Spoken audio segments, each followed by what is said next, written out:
Welcome to the Create Harmony podcast. I am Sally Burlington. I'm your host, and this is a podcast about setting an intentional rhythm, about savoring the blessings that are around us all the time, and about learning together how to use our imagination as a way of listening to God.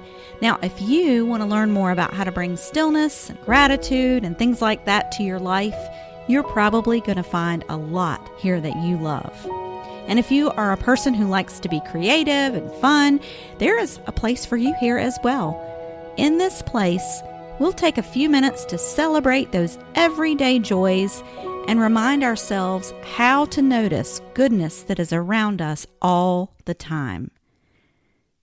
In this podcast, we take time to pause and reflect about how to refocus on peace and on joy, and we talk about ways to raise your well-being and refresh your life. So this is a place where we consider how life would be enriched if we noticed all those good things and used gratitude as a grounding practice. And we embrace the concept of making small changes that can make a big, big difference. So today our topic is rest. And we all seem to need and value rest. However, if you are like me at all, you might not be particularly good at knowing how to rest.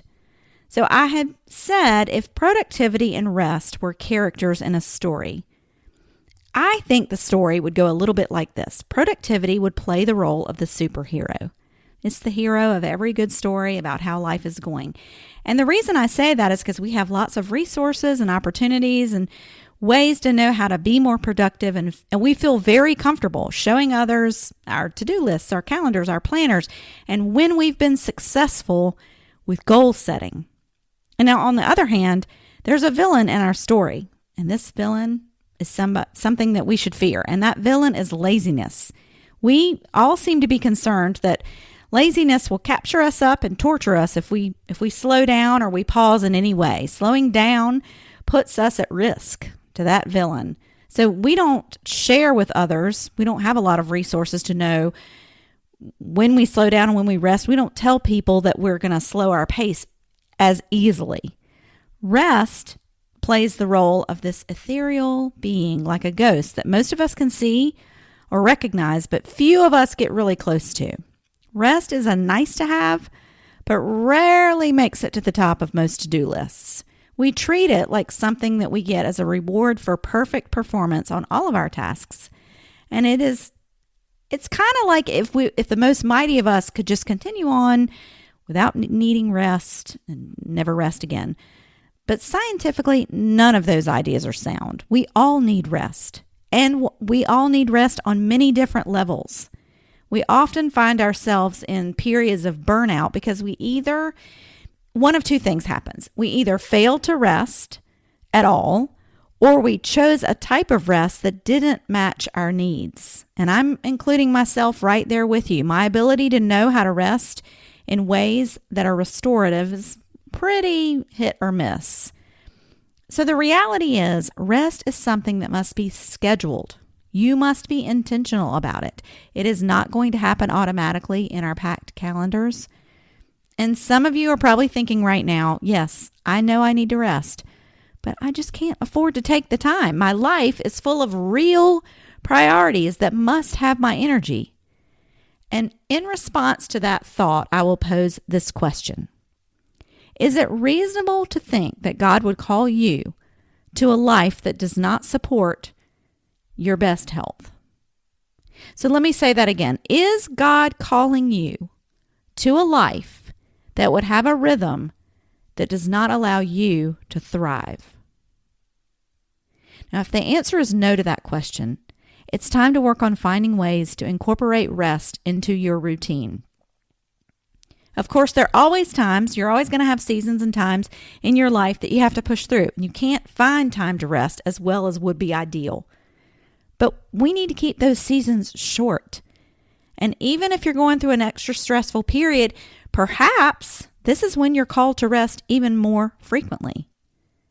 But the next question is, how? And this one is a doozy. And I am not an expert. I will not show up and give you a 10-step process as to how to rest, but I will convey the expertise of Dr. Sandra Dalton Smith. So Dr. Sandra Dalton Smith is a board-certified internal medicine physician and a work-life integration researcher.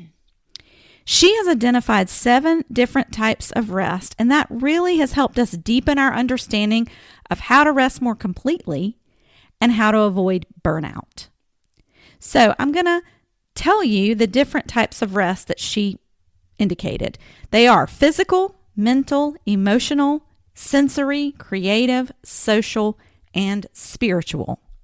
So if you're finding yourself consistently tired or overwhelmed, if this is happening to you over and over again, you feel like you might describe yourself as burnt out, the chances are high that you are deficient in one or possibly even maybe more than one area of rest.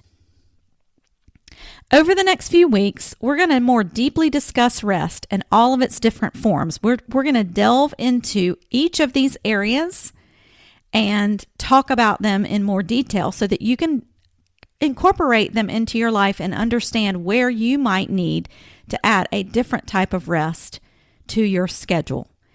Each episode will include what I'm calling rest reflections to help you understand this and give you some inspiration. It's going to hopefully be a period of rest and give you some inspiration. So I urge you to consider where you could fit some of these activities into your routine as we journey along. Now, you may be feeling like rest in deep ways is not possible for you right this very minute because you have already planned your calendar before we started this discussion. You've already filled all the space up. But never fear, you can always plan some rest in your future. Do your future self a favor and find a way to fit it in. Now, for today's closing, we will have the first of our rest reflections. This is written by Donna Ashworth from her book, Wild Hope. Donna Ashworth is a poet, and she's written this book filled with this beautiful poetry called Wild Hope. And this poem is called Wintering, and it goes like this. You may think yourself lazy or flawed, yet your body is made of almost exactly the same elements as the stars. Your bone composition matches perfectly the coral in the seas, and you, my friend, are ruled by the moon and the sun, the tides and the planets. Whether you like it or not, no, you are not lazy. You are not late. Nature is simply pulling you to slow, like the life, flora, and fauna around you. It is not your moment to rise. Look around you. It is winter. You are wintering, and you are right on time.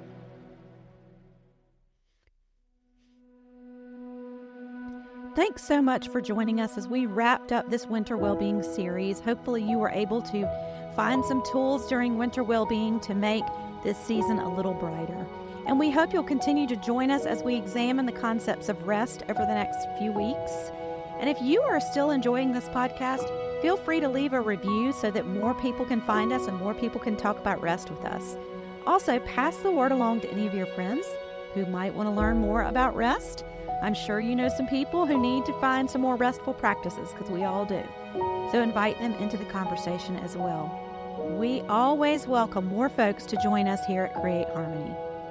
And until next time, peace.